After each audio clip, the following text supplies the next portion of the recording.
नमस्ते, जय हिंद दोस्तों। मैं फिर आया हूँ और आज का मेरा जो वीडियो है उसके दो बहुत महत्वपूर्ण कारण हैं। एक कारण यह है कि अभी-अभी माननीय मुख्यमंत्री महोदय मध्य प्रदेश द्वारा मध्य प्रदेश के पटवारियों को कुछ सौगातें दी गई हैं, तो मैं उसका विस्तृत बता रहा हूँ आपको कि क्या दिया गया है और वो लेना उचित है या नहीं। ये शासन और हमारे वरिष्ठ तय करेंगे, लेकिन फिर भी सभी सामान्य पटवारियों को ये पता होना चाहिए। और दूसरा मेरा ये उद्देश्य है इस वीडियो को बनाने के पीछे कि कोई भी चीज़ लेने से पहले जो शासन आपको दे उसकी प्लस और माइनस जानना बहुत ज़रूरी है। ठीक है। और सबसे महत्वपूर्ण बात, मेरी आवाज़ को नज़रअंदाज कर दें। क्या चिल्ला चिल्लाकर नारे लगा लगा कर मेरा गला बैठ गया है, फिर भी मैं कोशिश कर रहा हूँ अपनी इस टूटी फूटी आवाज़ से आपको जानकारी प्रदान करने की। और चलिए शुरू करते हैं। ठीक है, तो आज का जो हमारा वीडियो है, बेसिकली पहली चीज़ तो ये कि क्या समाप्त हो गई है हड़ताल। तो बिल्कुल हड़ताल समाप्त नहीं हुई है। प्रांताध्यक्ष महोदय ने हमसे अभिमत मांगा था और लगभग सभी जिलों ने एक ही अभिमत दिया है कि जो हमारी मांग थी वो जब तक पूरी नहीं होगी हड़ताल समाप्त नहीं होगी। तो बिल्कुल घबराएं नहीं, एनर्जी बनाए रहें। ठीक है। फिर क्या भत्ते ले लेने चाहिए, तो ये एक निर्णायक बिंदु है। इस पर मैं ज़्यादा कुछ नहीं कहूँगा। ये तो शासन ने दे दिए हैं तो ले लेंगे, पर वो अतिरिक्त है भाई। हमने तो रोटी सब्जी दाल चावल मांगा था। यदि आप हमको ज़बरदस्ती कटहल का अचार दे रहे हैं तो ठीक है भाई, रख दो थाली में, खा लेंगे, अलग बात है। लेकिन पहले रोटी सब्जी दाल चावल तो चाहिए ना। बेसिक जो हमने मांगा वो तो हमको चाहिए है। आप एक्स्ट्रा में कुछ भी दो वो देखा जाएगा, खाना होगा खाएंगे, नहीं खाना होगा नहीं खाएंगे, रख तो दो थाली में, पर पहले थाली तो दो। ठीक है, तो वो बेसिक चीज़ है। फिर कितना होगा फ़ायदा, तो इसमें शासन 4,000 बोल रही है। मुझे तो कहीं से भी इनकी कैलकुलेशन में वो 4,000 नहीं दिख रहा है। वो है नए में 3,500 का फ़ायदा होगा। और सबको नहीं होगा ये फ़ायदा, बहुत कम लोगों को फ़ायदा होगा। आइए इसको भी जान लेते हैं। ठीक है। तो सबसे पहले ये जो प्रदेश ने, कैबिनेट ने आज फैसला लिया है, क्या फ़ैसला लिया है कि पटवारियों को अतिरिक्त 4,000 रुपये मिलेंगे। तो ये 4,000 कैसे मिलेंगे ये समझ लेते हैं इसका गणित। अभी कितना मिल रहा है? स्टेशनरी 1,000, आवास 258, यात्रा 300 और अतिरिक्त हल्के का 500। तो इसमें कोई चेंज नहीं किया है, केवल उसने अतिरिक्त हल्के में जो पहले 500 मिल रहा था अभी 500 और दे दिया है। ठीक है। तो 1,000 अतिरिक्त हल्के का कर दिया है, यानी 500 का लाभ इसमें हुआ है। और एग्री स्टेट, या इसको एग्री स्टेक समझें आप पहले तो। कुछ लोग इसको एग्री स्टेट भत्ता कह रहे हैं, मुझे तो नहीं पता ये एग्री स्टेट क्या है। मुझे तो एग्री स्टैक पता है, जिसके बारे में आपको उसमें आगे बता रहा हूँ। क्योंकि काफ़ी सारे लोगों ने मुझे कमेंट किया है यूट्यूब पे भी, पर्सनल मैसेज भी, कि भैया थोड़ा सा एक बार बता दें क्या है। तो मैंने कहा ठीक है भाई, बता देता हूँ, है ना। तो मैं आपके सहयोग के लिए भी ये बता रहा हूँ ताकि आपको पता रहे। ठीक है। तो एग्री स्टेक भत्ता है उस, वो 3,000 रुपये। ये बिल्कुल बेसिक बेसिक सी चीज़ें हैं, यानी आपको 3,000 प्लस 500 मिलेगा। ठीक है। अब पहले वीडियो बना लेते हैं, फिर हम लास्ट में बताएंगे क्या फ़ायदा है क्या नहीं। ठीक है। तो क्या है ये एग्री या कृषि स्टैक। ठीक है। तो ये इस तरीके का है। इसकी हम वेबसाइट पे जाएंगे तो फिर हम समझा देते हैं। पहले बेसिक समझ लीजिए क्या है। तो एग्री स्टैक एक योजना है। ठीक है। केंद्र सरकार की एक योजना है, जिसमें सरकार क्या करती है, इस योजना के तहत कृषि क्षेत्र का एक डेटा तैयार करती है। इस डेटा में किसान का खेत कहाँ पर है, किसान का खेत किसके नाम पर है। ठीक है। और किसान का नाम और उसके पिता का नाम, वल्दियत, यानी किसान की जानकारी, ज़मीन की जानकारी और उसकी लोकेशन की जानकारी, तीन चीज़ों की जानकारी को सिंक्रोनाइज़ करती है, ताकि जब भी उसको ज़रूरत पड़े वो किसी भी खसरे नंबर पे गवर्नमेंट क्लिक करेगी तो ऑटोमेटिकली वहाँ पर उस किसान की पूरी जानकारी उपलब्ध हो जाएगी। ठीक है।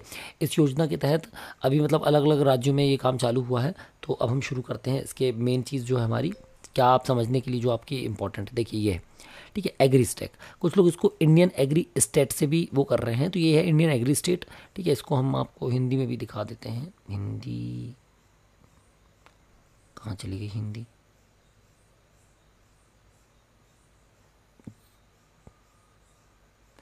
हिंदी ढूंढने में मुझे समस्या हो रही है। हिंदी थी कहीं, यह है हिंदी, क्षमा चाहूँगा।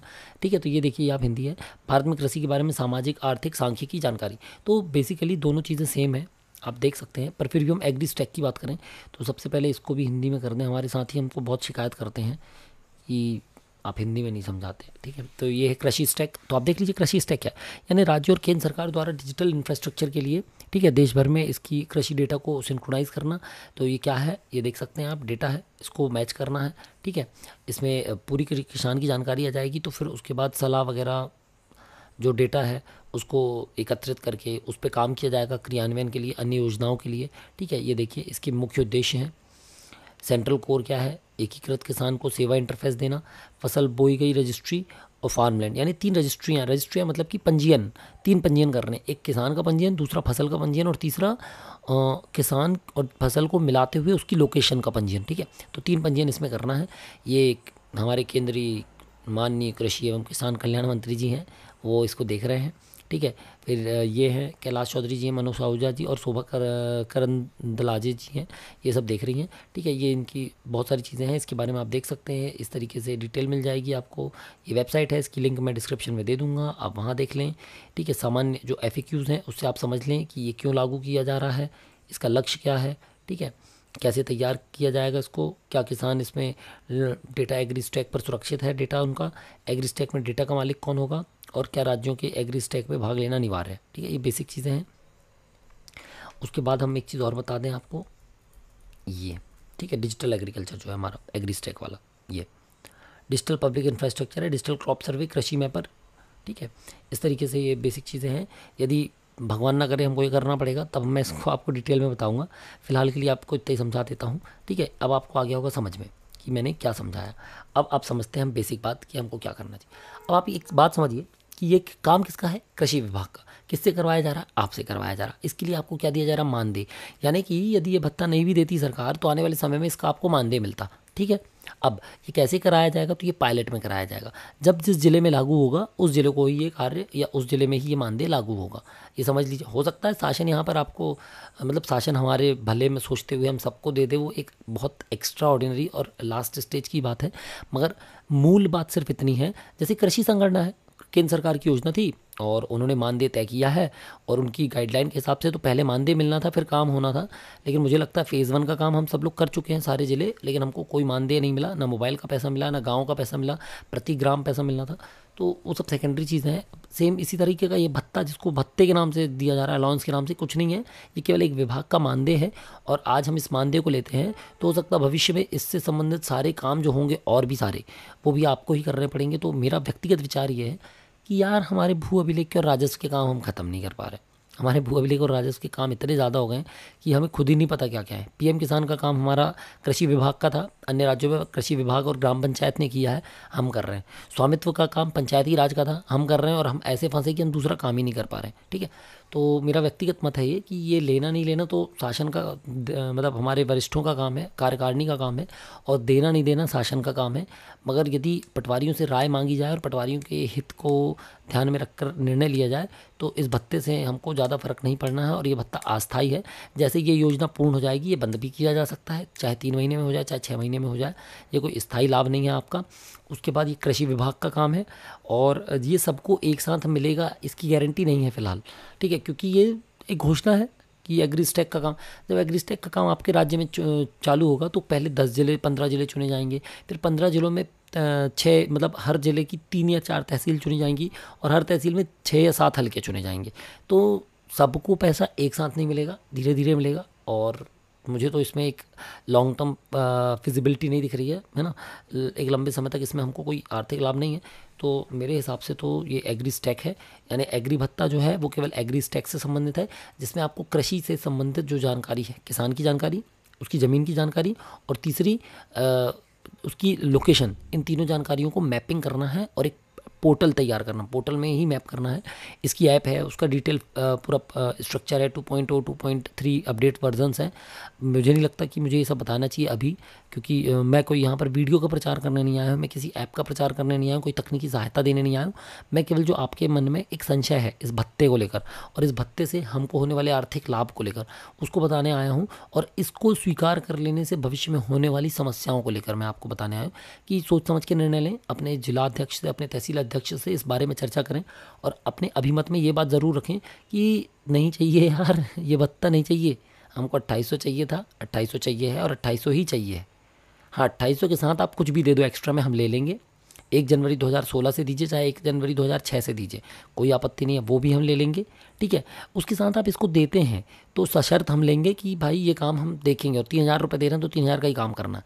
वरना हमारे साथ होता ही है, हमको बोला जाता है कि 1500 का काम है, और फिर वो 15,000 का कब हो जाता पता ही नहीं चलता। 18 रुपये का काम शुरू किया था हमने PM किसान में, EKYC और NPCI, और ये कराते कराते मेरे को लगता है 1800 रुपये तो खर्च कर दिए होंगे, ठीक है। तो इसलिए अन्यथा ना लें, और मुझे नहीं लगता इस भत्ते की, इस योजना की ज़रूरत हमसे ही पूरी कराई जाए। या हम दिहाड़ी मजदूर हैं क्या कि हमारे पास कोई काम नहीं है कि आओ चलो ले चलते हैं, चलो 300 रुपये दे देंगे। तो ये मेरा व्यक्तिगत मत है, इसको आप बड़े ध्यान से देखें और इसको समझें और अपने ज़िलों में अपनी अपनी राय रखें कि भाई क्या सच में इसकी ज़रूरत है या नहीं है, ठीक है। और इसको बहुत गौर से देख लें।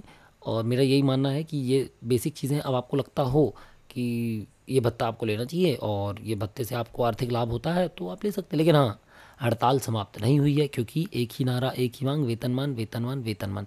सोहन भैया हमारे संघर्ष कर रहे हैं, 5 दिन हो गए उनको आमरण अनशन पर बैठे हुए हैं। कुछ नहीं तो कम से कम हम उनकी बातों को ध्यान रखें, उनका ध्यान रखें कि यार वो व्यक्ति हमारे लिए कर रहा है आमरण अनशन, वरना उनको कोई शौक नहीं चढ़ा है भूखे पेट रहने का। आप रह के दिखाइए 12 घंटे भूखे पेट, है ना। तो जो व्यक्ति रह रहा है उसका हम सम्मान करें और प्रांत अध्यक्ष महोदय इस बात का सम्मान करते हैं, वो हम सभी साथियों की बातों का और हमारे भावनाओं का सम्मान करेंगे और इस बात को भी ध्यान में रखते हुए आगे जो भी निर्णय लेंगे। तो अभी हड़ताल समाप्त नहीं हुई है, ये केवल भत्ते की जानकारी थी। बाकी जल्द ही मैं आपको एक डिटेल्ड हड़ताल में क्या है क्या नहीं हुआ उसके बारे में एक चर्चा करता हूँ, ताकि आपका मनोबल ना डिगमिगाए, ठीक है। चलिए, तभी के लिए जय हिंद दोस्तों।